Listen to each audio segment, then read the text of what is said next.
Hello और नमस्ते। आज मैं इस वीडियो में टाटा एलेक्सी के बारे में कुछ बहुत ही इंपॉर्टेंट बातें आपके सामने रखने वाला हूँ। फ्रैंकली मैंने किसी भी आईटी सर्विसेज कंपनी को ज़्यादा डिटेल में कभी स्टडी नहीं किया है। इवन टाटा एलेक्सी को बहुत मैंने ज़्यादा डिटेल में स्टडी अभी तक नहीं किया है। लेकिन पिछले कुछ महीनों में मैंने मेरे कुछ फ्रेंड्स के थ्रू सुना कि टाटा एलेक्सी के बारे में बहुत प्रॉमिसिंग बातें उन्होंने सुनी है और उन्होंने खुद रिसेंट कुछ महीनों में उसमें इन्वेस्ट भी किया है। और उनके प्राइसेस सुनने के बाद ध्यान में आया कि इस शेयर प्राइस में बहुत बड़ी मूवमेंट हो चुकी है। और जैसे कि मैंने आपके अभी सामने लिखा हुआ है कि पिछले 18 महीनों में यानी कि 1.5 साल में उसका शेयर प्राइस 1500 से 8500 के लेवल तक जंप कर चुका है, यानी कि ऑलमोस्ट 5 से 6 गुना मल्टीप्लाई हो चुका है सिर्फ 1.5 साल में। तो इस इतनी बड़ी रैली के बाद आने वाले 18 महीनों में या उससे ज़्यादा ड्यूरेशन में हम क्या एक्सपेक्ट कर सकते हैं, ये सवाल डेफिनेटली बहुत लोगों के मन में उठ रहा होगा। इनफैक्ट रिसेंट कुछ महीनों में बहुत सारे रिटेल इन्वेस्टर्स ने इसमें इन्वेस्ट किया है। 5,500-6 हज़ार के लेवल के ऊपर बहुत लोगों ने इसमें एंट्री मारी है, बहुत लोगों ने इसमें इन्वेस्ट किया है। काफ़ी एक्सपेंसिव वैल्यूएशन है, सबको पता है, लेकिन फिर भी ये शेयर प्राइस भागते जा रहा है। सो इसके पीछे का रीज़न क्या है कोई ठीक से नहीं जानता। सब लोग रूमर्स के पीछे दौड़ रहे हैं, ऐसे मेरा मानना है। लेकिन क्या ये रूमर्स असलियत में कन्वर्ट हो रहे हैं या नहीं, उसका बिजनेस परफॉर्मेंस क्या डेफिनेटली उसका इतना अच्छा कर रहा है क्या नहीं। सो आने वाले पीरियड में हम लोग इससे क्या एक्सपेक्ट कर सकते हैं, क्या ये अभी 8500 लेवल से और ऊपर यानी कि 10,000, 12,000 या 15,000 के लेवल के डायरेक्शन में जा सकता है क्या। सो ये सबसे बड़ा सवाल है, ताकि एज एन इन्वेस्टर आपने जिस पॉइंट पे इन्वेस्ट किया है वहां से आगे आपको रिटर्न्स एक्सपेक्टेड है। ओके, ऐसा नहीं है कि ये शेयर प्राइस 1500 पे था और अभी 8,500 पे है। आपने कहाँ पे इन्वेस्ट किया ये मैटर करता है। सो अगर आपने 1500 पे इन्वेस्ट किया तो आप आज ऑलरेडी बहुत खुश है इस इन्वेस्टमेंट से। लेकिन अगर आपने रिसेंटली इन्वेस्ट किया है जब वो ऑलरेडी 6-7 हज़ार के लेवल के ऊपर था, तो फिर आपको थोड़ा अभी भी डाउट मन में थोड़ा सा हो सकता है और ये डेफिनेटली नर्वसनेस हो सकता है कि क्या ये शेयर प्राइस करेक्शन में जा सकता है। ओके, सो इन सब सवालों का जवाब ढूंढने के लिए मैंने कुछ पॉइंट्स मैंने तैयार किए जो मैं आपके सामने अभी रखने वाला हूँ। तो आइए शुरू करते हैं। सबसे पहले ये चार्ट देख लीजिए कि इस चार्ट के थ्रू आपको पता चलता है कि अराउंड दिसंबर 2020 में ये शेयर प्राइस 1500-1600 के आसपास था। और वहां से अगर आप देखें तो एक सेक्युलर रैली उसमें चल रही थी, ज्यादा बड़ा करेक्शन कभी नहीं हुआ यहां तक जनवरी या फरवरी 2022, यानी कि अभी कुछ 3-4 महीने पहले की बात है, जब उसने 7,500 का लेवल टच किया। ओके, वहां से एक थोड़ा सा सिग्निफिकेंट करेक्शन उसने लिया और फिर से एक रैली करके वो अभी 9,200 के लेवल तक हिट कर चुका है। और वहां से फिर से और एक बड़ा करेक्शन करके 6,800 पे भी आ गया था और अब वहां से चढ़ के, तो ये रिसेंट अगर 3-4 महीनों का अगर देखा जाए तो काफी वोलेटाइल हो चुका है ये स्टॉक। 10-15% का ऊपर नीचे का मूवमेंट वो ऐसे ही कर दे रहा है कुछ दिनों के ड्यूरेशन में। हो सकता है इसमें लिक्विडिटी लिमिटेड हो, इतने हाई प्राइस पे वो शेयर पहुंच चुका है, तो ट्रेडिंग एक्टिविटी भी लिमिटेड हो सकती है। और उस वजह से कोई भी बड़ा फंड या बड़ा इन्वेस्टर अगर बाय या सेल करता है तो उसमें एक सडन जर्की मूवमेंट ऊपर के डायरेक्शन में या फिर नीचे की डायरेक्शन में देखने को मिल रहा है। सो ये रिसेंट 4-5 महीनों में इसमें डेफिनेटली वोलेटिलिटी जो है वो काफी ज्यादा इंक्रीज हो चुकी है। सो और भी ज्यादा ध्यान देना बनता है एज एन इन्वेस्टर। अगर आप बैठे हैं तो इस कंपनी का बिजनेस परफॉर्मेंस कैसा है इसके ऊपर डेफिनेटली ध्यान देना बनता है। सो टाटा एलेक्सी के बारे में बिजनेस जो है वो बहुत लोगों ने बहुत मीडिया रिपोर्ट्स या फिर ब्रोकरेज रिपोर्ट्स या फिर बहुत सारे एडवाइजर्स के सजेशंस के थ्रू सुना होगा कि ये कंपनी अभी प्रोडक्ट डिज़ाइन पे ज़्यादा फोकस करती है और उस वजह से उनका ऑटोमोटिव डिवीजन जो है स्पेशली उसमें बहुत बड़ा स्कोप है। वो ईवीज़ के लिए भी डिज़ाइन बना रहे हैं, वो इन जनरल ऑटोमोबाइल सेक्टर के लिए बहुत सारे प्रोडक्ट्स वो लोग लॉन्च कर रहे हैं। तो ये प्रोडक्ट्स कितना काम कर रहे हैं, कितना काम अल्टीमेटली उसका रेवेन्यू टर्म्स में क्या कन्वर्जन है ये मैटर करता है। क्या बड़ी बड़ी बातें वो बनाते हैं। डेफिनेटली एलेक्सी एक अच्छा काम कर रहा हो सकता है टाटा एलेक्सी, लेकिन ध्यान में रखिए कि अगर किसी भी प्रोडक्ट या किसी भी सर्विस के लिए अगर बड़ा डिमांड एक्सपेक्टेड है तो ये अकेली कंपनी नहीं होगी उस प्रोडक्ट पे या उस प्रोजेक्ट पे काम करने के लिए। हो सकता है at the same time world over globally 50 से ज़्यादा companies similar kind of product बनाने की कोशिश कर रहे हो सकते हैं। ओके, सो ध्यान में रखिए कि इसमें कोई मोनोपोली नहीं होने वाला टाटा एल्क्सी का। ओके, टाटा एल्क्सी को हो सकता है टाटा मोटर्स एक कैप्टिव क्लाइंट मिल जाए, लेकिन बाकी सारे बाहर के क्लाइंट्स के लिए उनको अल्टीमेटली बाकी सब सॉफ्टवेयर कंपनीज के साथ कॉम्पीट करना पड़ेगा जो जो उस प्रोडक्ट में डेवलपमेंट कर रहे हैं। ओके, सो ये बात ध्यान में रखिए कि कंपटीशन डेफिनेटली होगा। अगर किसी भी पर्टिकुलर प्रोडक्ट सेगमेंट या इंडस्ट्री सेगमेंट में बहुत बड़ा स्कोप अगर दिख रहा होगा तो उसके लिए डेफिनेटली एज्यूम कर लीजिए कि बहुत सारे कंपनीज काम कर रहे होंगे। ओके, सो ये कोई स्पेशलाइज्ड मोनोपोली नहीं होने वाला। सो सेम टाटा एल्क्सी के बारे में मैं कहूँगा कि अगर आपने जो जो बातें पढ़ी है, सुनी है, तो उसका अल्टीमेटली कन्वर्जन रेवेन्यू टर्म्स और प्रॉफिट टर्म्स में कैसे होता है, ये बहुत मैटर करता है। और इसीलिए मैंने सोचा कि इंटरेस्टिंग हो जाएगा कि टाटा एल्क्सी का रीसेंट कुछ सालों का अगर बिजनेस परफॉर्मेंस ग्रोथ जो है वो एक रेगुलर आईटी सर्विसेज कंपनी के साथ अगर कंपेयर करें तो कैसा रहेगा। ओके, ताकि हमें एक बेटर आइडिया आ जाएगी कि टाटा एल्क्सी का ग्रोथ परफॉर्मेंस जो है वो कितना सुपीरियर है।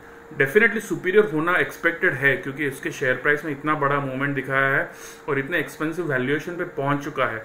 सो कितना सुपीरियर है ये हमें देखना बनता है। ओके, सो इस कंपैरिजन के लिए मैंने काफी सोचा कि कैसे किस कंपनी के साथ इसको कंपेयर करूं।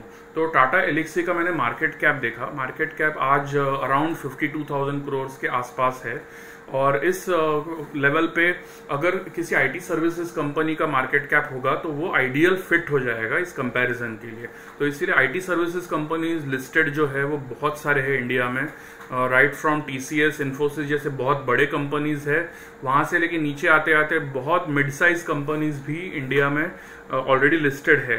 ओके, सो इतनी बड़ी लिस्ट में से मैंने ढूंढते ढूंढते फाइनली अराउंड सेम साइज की 51,000 करोड़ मार्केट कैप की एक कंपनी ढूंढ ली है जो रिस्पेक्टेबल नाम वाली है, और वो कंपनी है माइंडट्री।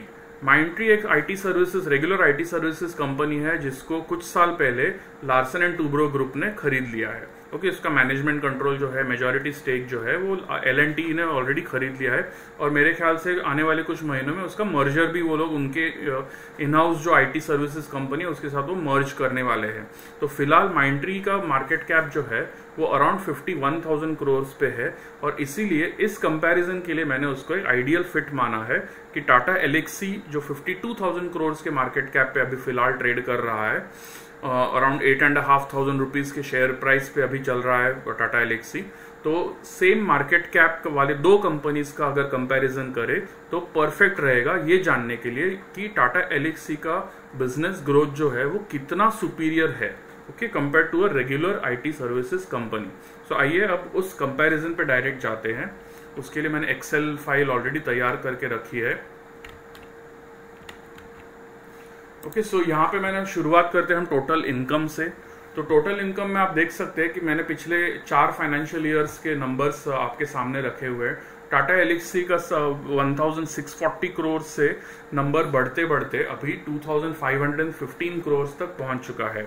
ओके, काफी रिलेटिवली छोटी कंपनी है टाटा एल्क्सी कंपेयर टू उसके मार्केट कैप, और ये जो ग्रोथ है 1640 से लेके 2515 करोड़ का, तो ये बेसिकली ओवरऑल 53% का ग्रोथ है। ओके, इन 3 फाइनेंशियल ईयर्स में FY19 के ऊपर के बेस को पकड़े तो FY20, 21 और 22 ये 3 फाइनेंशियल ईयर्स कंप्लीट होते हैं। तो ये तीसरे फाइनेंशियल ईयर में उन्होंने टोटल 53% का ग्रोथ रिपोर्ट किया है compare to FY19 numbers. Same अगर माइंडट्री का नंबर्स देखा जाए तो माइंडट्री का साइज काफी बड़ा है कंपेयर टू टाटा एल्क्सी। 7,100 करोड़ से लेके अभी वो बढ़ते बढ़ते 10,800 करोड़ पे पहुंच चुका है, और उन्होंने भी मजे की बात देखिए 52% का ग्रोथ रिपोर्ट किया है इन 3 फाइनेंशियल ईयर्स के बाद। ओके, सो ग्रोथ कंपैरिजन में ज्यादा डिफरेंस बिल्कुल भी नहीं है अभी तक का। ओके, टाटा एल्क्सी का हमने देखा है कि पिछले 1.5 साल या 1.25 साल में शेयर प्राइस ने बहुत बड़ा जंप मारा है। कंपेयर टू दैट अगर उसका टोटल इनकम का ग्रोथ देखा जाए तो उसमें तो ज्यादा कुछ सुपीरियोरिटी नहीं दिख रहा, ये तो ऑब्वियस है।